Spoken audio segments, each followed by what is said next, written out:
Hello everyone, this is Kid Hero, and today we're going to be 3D printing a mask. So the mask that I chose was the mask of the speaker in Destiny 1 and 2. In this particular case, I figured it would take up the least amount of time out of all the other masks, which is why I chose it. If we take a look at the mask, his particular mask is only covering about a third of his head. I chose his mask just because I thought it was actually pretty cool. It's a very simple design. It only requires the cover to be in the front, and I figured it would take the least amount of time compared to all the other masks, both Destiny games. So basically what I did is I went onto Destiny STL Finder. It's actually a website that actually uses all the models that are in the Destiny game, as far as all the armor, masks, helmets, guns. You can find very obscure weapons in it. You could get the model of Gjallarhorn and 3D print that if you wanted. I'll put a link down in the description area below. If you're interested in taking a look and seeing what you could actually find, then you can take a look now. So the first step to this process is finding a 3D printer. Now, for some of you, this may be extremely difficult if you don't own one at home. My first recommendation would be to either find a friend that has a 3D printer. If none of your friends have one, the second option is to find a local makerspace. Places like makerspaces allow local makers that enjoy designing or do it yourself, whether it's laser cutting, 3D printing, or anything like this. They allow you to get either a membership, which can occasionally be for free. Some of them do charge. However, they're very reasonable as far as the use of the materials and everything once you get initiated. If by chance you're just wanting to do it, they may still take the job and run your project for you without you needing to do a membership. Ask plenty of questions. Usually people who make things are always interested in trying new things or new projects. Your third option is to go online. They do have make by request that either 3D print or machine your actual models.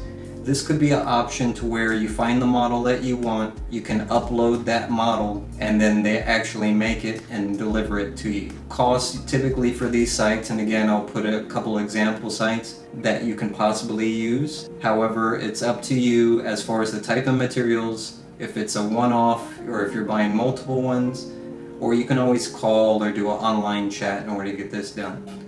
Now, for my particular model, I actually requested it from a local makerspace, and I have the actual model now. It actually came in 4 different parts. You can see where it's been glued together. After it's been glued together, basically what I'm doing is I'm actually sanding it down, and before I can even start painting this thing, all these ridges where the glue is actually rising up, there's like lots of like craters. There's glue that's actually standing up.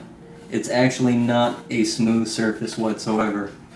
Once you get to this stage where it's actually done, even if you get it done in one solid piece, obviously the place that I went to didn't have a 3D printer large enough to do this in one piece. However, you can actually splice your model into several pieces. That way you can get something bigger. So from this step right here, we're actually going to sand like crazy.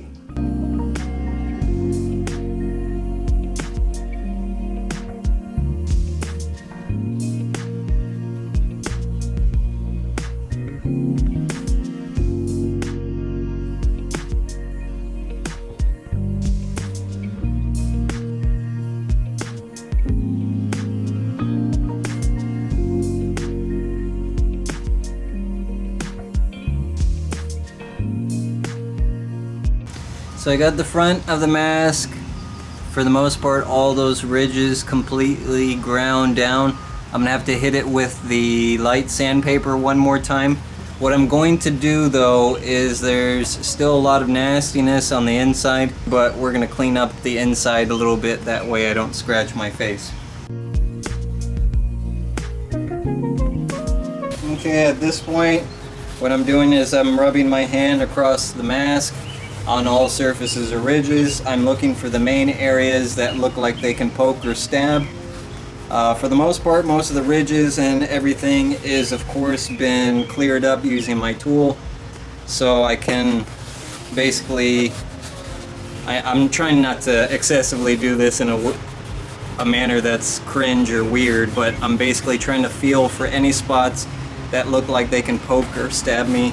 I'm not feeling anything, so obviously I know I've cleaned it up enough to where I don't need to use the tool anymore. We're actually going to go indoors one more time and do it by hand. That way it's completely smooth. We'll clean it off and then we'll be able to go from there. Okay, so we got our initial sanding done. If we take a look at the mask, it's probably about 80% clean. The major issues that we're looking at right now, if I really hold it up to the camera and point it out, we have these small little pits or craters.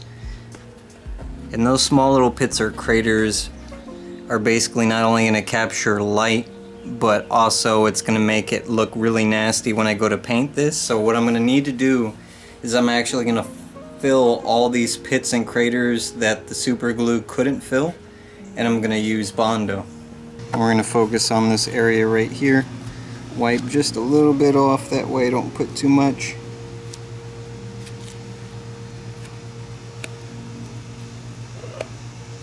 We'll really try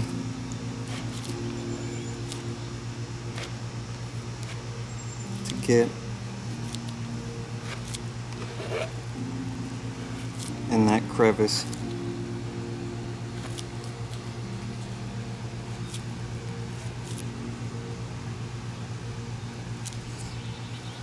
Get that edge nice and covered.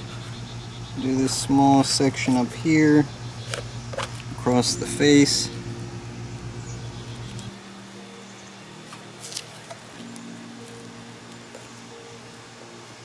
We're going to let this dry, and then we're going to hit it again with the sandpaper. So I apologize that I forgot the camera and I started working on this. There's two things you want to remember. Definitely be outside if you're painting, and take your time when you're doing it. When you spray, you're going to start off of whatever project you're painting. You're going to do a sweep, and when you get past it, you're going to stop, and then you'll work your way back again like that, and you're going to do it in quick sweeps. Obviously I already got over this one time. We're going to let this dry. I'm going to sand it down once more to make sure that the paint adheres. We'll look to see if there's any overspray or imperfections, possibly sand it and then spray it a second time. Okay, so I finally got the sanding done. I hit it with another coat of primer, and what I'm going to do is I'm going to actually hit it with a coat of Rust-Oleum paint and primer.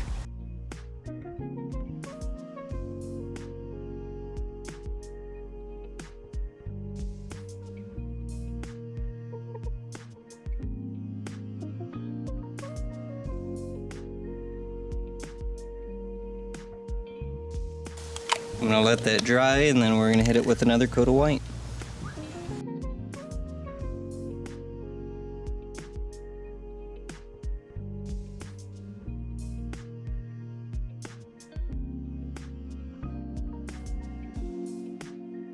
So I got the mask completely done. This is actually what it looks like after it's been completely painted.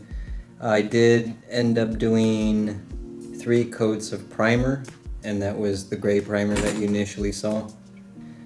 The white that I chose was a semi-gloss white and primer to make sure I could get in all these different spots. And then I actually hand painted all the black sections that you see with black acrylic paint. In general, it's actually pretty decent. There are some minor imperfections that I noticed, but in general it actually turned out really well. Now, as far as this particular mask itself, I do have a method to make this into a wearable mask. For the time being, I was actually just planning on hanging this onto a wall. If I were to make it into a wearable mask, I would actually cut out these sections right here. That way I could actually see through. But since they're painted black right now, obviously if I put this up to my face, I'm not going to be able to see anything out of it. If you have any questions, feel free to leave questions in the comment section down below. If there's something that you're interested in possibly seeing in the future or future projects, leave a comment down in the comment section. I'm curious to see what kind of things you're interested in. I hope everyone's having a wonderful week. This is Kid Hero, and I'll see you next time.